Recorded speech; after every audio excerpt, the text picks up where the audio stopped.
Hello, my beautiful souls. Welcome sa ating tarot reading session. So, keep in mind, general reading po ito. Maaring mag-resonate, maaring hindi. Kunin nyo na lang po kung para sa inyo and leave the rest. Maaring mag-shift ang energies or magkabaliktad ang sitwasyon. Kaya kayo na pong bahala kung saan kayo nakalugar sa reading natin. Okay, so tingnan natin. Let's see. Oops. Oh, we have here the bird, magnifying glass candle. And we also have here pencil and the shoes. Okay, so parang divine counterpart energy, divine masculine, divine feminine. Searching. And the lock bottom card. Tingnan natin sa tarot cards. Parang may mga pagkakamali noon na ayaw nang maulit. Pinalaya na ang sarili sa mga nangyaring hindi maganda. Searching for happiness, true love.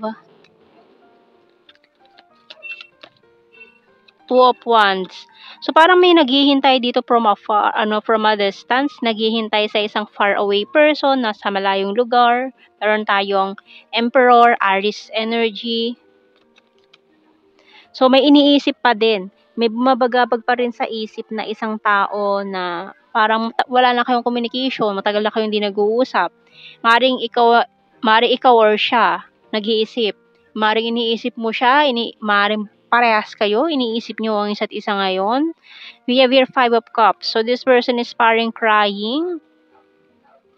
Ayan. Nalulungkot siya na ganun yung nangyari sa connection na to. Or sa inyong dalawa. May mga pagkakamali with a pencil card na pwede pa naman sanang ayusin, pero ang ginawa niya is umalis na lang siya, tumakbo na lang siya. Maaari kasi ng mga panahong yun, takot siya sa commitment and hindi niya kayang ibigay sa'yo yung nararapat para sa'yo. Kaya umalis na lang siya, lumayo siya.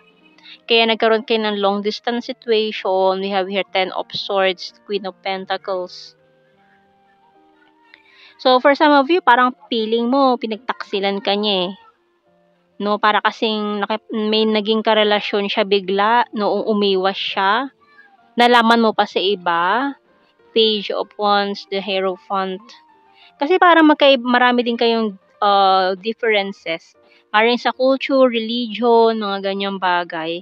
Kaya rin siguro inisip niya na para siyang susuntok sa buwan sa connection na to. Two of Cups. Pero ayan talagang partnership eh. Para kasing talaga kayo yung perfect sa isa't isa, pero ang nangyari, bumitaw siya. May bumitaw. May umiwas. May lumayo. Nagpakalayo-layo. Tingnan muna natin message ng Archangels. Brilliant idea by Archangel Uriel. Yes, your idea is divinely guided. Please take action to bring your idea to fruition. So, kung ano man itong mga pinaplano mo, so it's a go signal. Tuloy mo yan. Ayan, nandito pa yung passion.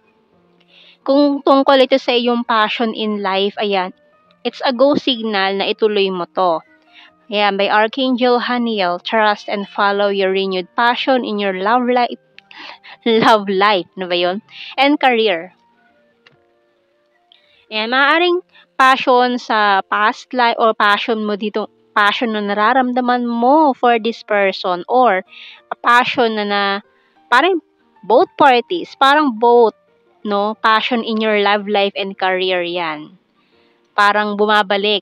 Maaaring hobby mo noon na binitawan mo na noon. Para kasing may isa kang hobby na gustong-gusto mong gawin noon pero napabayaan mo na, hindi mo na nagawa. Pero gusto mong balikan. And itong taong ito na naramdaman mo itong matinding passion na to pero umiwas naman siya sa'yo noon. So hindi mo alam kung anong dahilan, bakit bigla siyang umiwas. Parang noon kasi okay naman kayo. Tapos bigla na lang siyang umiwas. Kasi marami na palang conflicts na nangyayari doon noong mga panahong yun na hindi niya alam kung paano to i-handle. Kaya ayun, umiwas na lang siya, nag-hermit mode, nag-isip-isip hanggang sa ayun, bumitaw. Bumitaw na lang siya bigla eh. Ayun oh. I left you before you could leave me.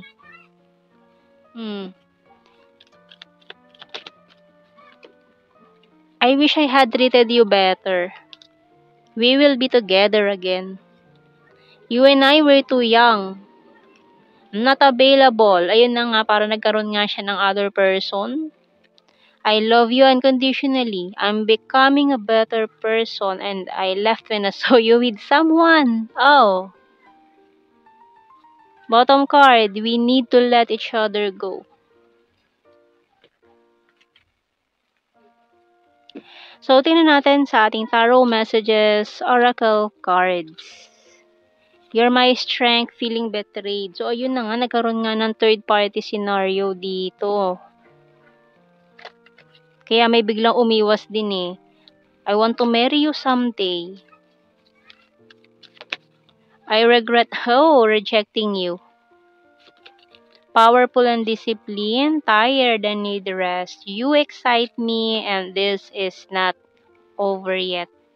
Ayun na naman sa mga nagbabantang energy ng unfinished business.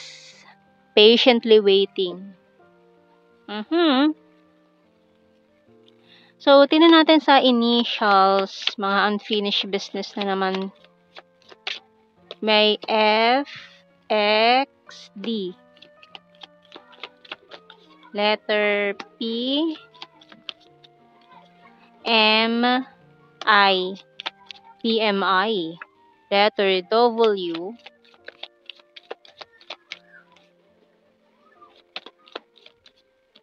KQ. King and Queen. V pala. V. Bottom card. So, tingnan natin sa ating blue card. We have here understanding, infatuation, and soulmate. Oh. Yan na nga about soulmates compatibility, partnership, divine masculine, divine feminine energy. Finding your other half. Ayan. Okay, so tingnan natin. General signs and the messages tayo.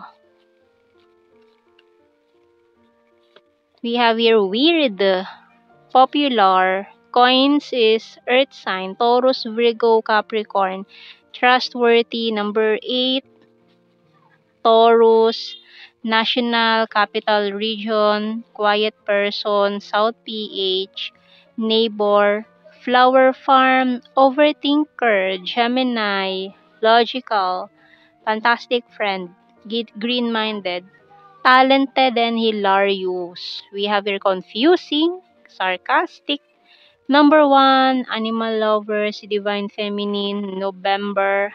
Ayan, another soulmate. Crazy for you. Very serious, private person, practical, selfie-holic, February, cute and chubby, and sword.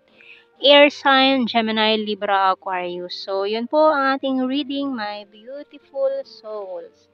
Thank you for watching. Take care and God bless. See you in our next reading, guys. Bye-bye.